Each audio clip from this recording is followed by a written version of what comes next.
Ayan, malapit na po siya. Inano ko lang po yung gilid nito kaya nakaganyan siya. Para po siyang takoyaki. Konti lang nilagay ko dyan pero umapaw. Kaya kailangan talagang konting-konti lang talaga. Kaya next time, ganun po gagawin ko. Kasi isang maliit na ano lang, scoop lang po yun ha. Umapaw siya. Kaya depende po yan sa pag-mix. Ayan, natutunan ko na rin. Alam ko na. So, gawin ko natin next time. I-ano natin. Ang sarap po sobra. Natikman ko na siya kagabi. Ayun, try it and try it. Inaano ko lang siya, binibiling-biling ko lang. Para po siyang takoyaki. Ito po yung pang takoyaki.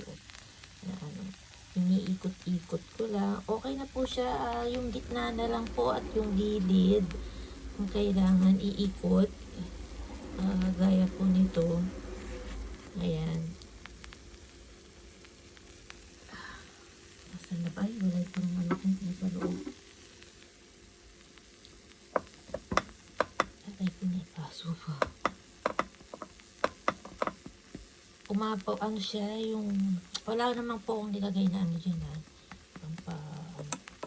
Depende sa pag-mix po talaga. Hindi ko kasi na video paano ko ginawa to yung mix ko. Ayan lang po, nag-messy na po yung gilid, ano, kasi talagang mag-messy kasi sobra. Umapaw po siya. Inano ko lang po siya, pinagsama-sama ko lang. Kasi yung talagang umapaw po talaga siya.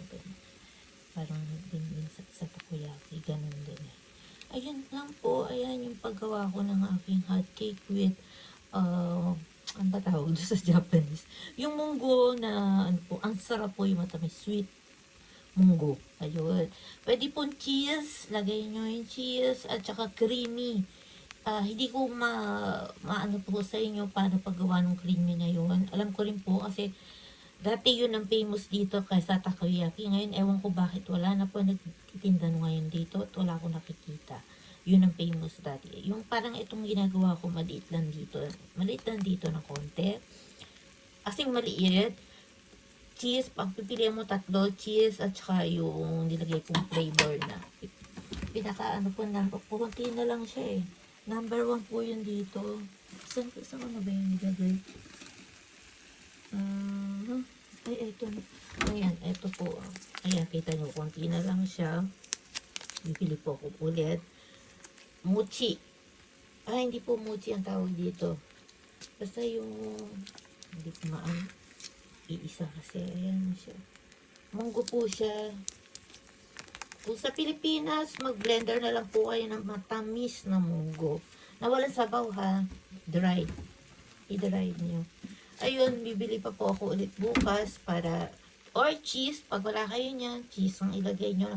Para sa mga bata po, napakasarap po yung cheese at saka yung creamy na nilalagay sa loob ng mga tinapay. Kahit sa tinapay, nilalagay po yun. Alam ko pagawa nun, kaso hindi ko po mapapakita sa ngayon. Kasi nga alam nyo naman, hindi ako masyado nagkikilos pa.